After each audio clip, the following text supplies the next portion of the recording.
Okay, welcome back. Today, we're diving into a really interesting, maybe even challenging stack of sources. Absolutely. We're looking at psychology, observations about just spontaneous joy, side by side with some pretty ancient texts. Right. And the mission here is to really map out this pivot point. Where does that unconscious happiness stop?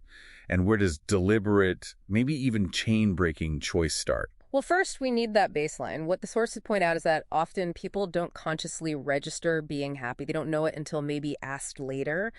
But there's this external sign, apparently, a simple one, just humming or singing to yourself spontaneously. Like when you're doing the dishes or driving, that kind of thing. Exactly. Mundane tasks. Yeah. Cleaning, driving, yeah.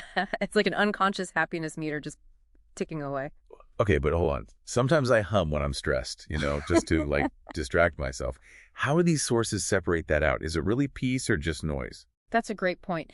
And they argue that true inner peace leads to this effortless, almost unaware humming, whereas stress or really deep concentration, Okay. that actually stops the spontaneous sound. So it's different from a coping hum. Got it.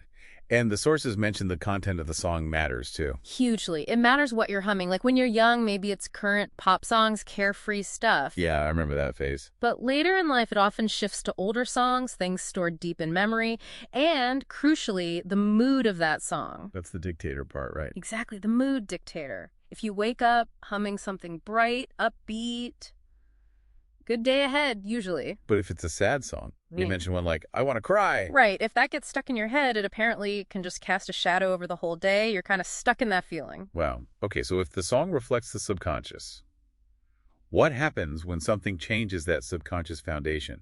Like, say, faith. Well, this is where it gets really interesting.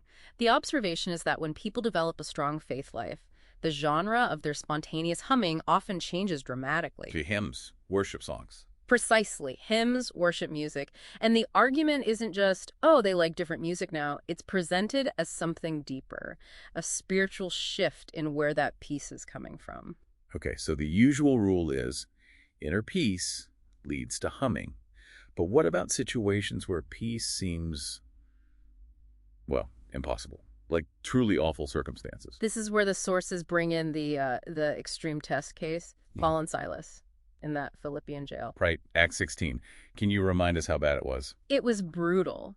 The text says they were severely beaten, stripped of their clothes, bleeding. Not just tossed in a cell, but the inner prison. The deepest, most secure part. And their feet were fastened in stocks, heavy wooden restraints. Imagine the pain, the discomfort, the hopelessness. So absolutely zero external reason for any kind of happy humming. Psychologically, they should be. Miserable. Completely. By all accounts, they should have been humming the ancient equivalent of, I want to cry. But that's not what happened. What do they do? Acts 16.2 times. Yes. Around midnight, it says, despite everything, the pain, the chains, the despair, they chose to pray and sing praises, hymns to God. They chose it. It wasn't spontaneous joy kicking in. Not at all. It was a deliberate act, a declaration of faith, really. It was like they were refusing to look at the stocks, refusing to let the circumstances define their reality. And then, The earthquake. immediately, a huge earthquake shook the prison's foundations, the doors flew open. And everyone's chains just fell off. Not just theirs, but everyone's. That's what the text says. Everyone's dawns were loosened, the stocks came off. So how do the sources interpret that? That's the pivot, isn't it? The choice leading to a physical change. They frame this kind of chosen praise, sung when you have no strength left, as a kind of spiritual weapon. Not just feeling better inside, but actually impacting the outside. Correct. It's presented as something that moves heaven, breaks bonds, changes the physical reality. It wasn't just about inner freedom, it led to literal freedom. And the connection to us, to the listener today, how does this ancient story apply? Well, the sources draw a direct line to what they call our modern prisons. You know? Things like illness, financial struggles. Exactly. The prison of sickness, of debt, difficult relationships, or just that gnawing spiritual anxiety and worry that can trap us. So it's about recognizing those things as prisons, as stocks binding us. Yes. And then realizing we face the same choice Paul and Silas did. Okay, let's synthesize this. Spontaneous humming often signals inner peace. That's the baseline. Right. Happiness leads to humming. But faith, or maybe just sheer will in the face of despair, gives you the power to choose the song, even when happiness is nowhere to be found. Precisely. And that choice is critical.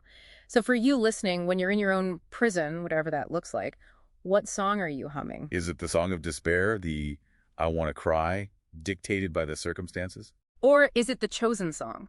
The song of praise, of victory, even if it feels completely illogical in the moment. And the final thought, the takeaway here, Yeah. is that this chosen victory song, sung even when you feel weak and defeated. That very act is presented as the mechanism, the key, maybe, that opens the prison doors and actually loosens those stocks, those chains in your life, refusing to acknowledge the chains. That might be the first step to breaking them.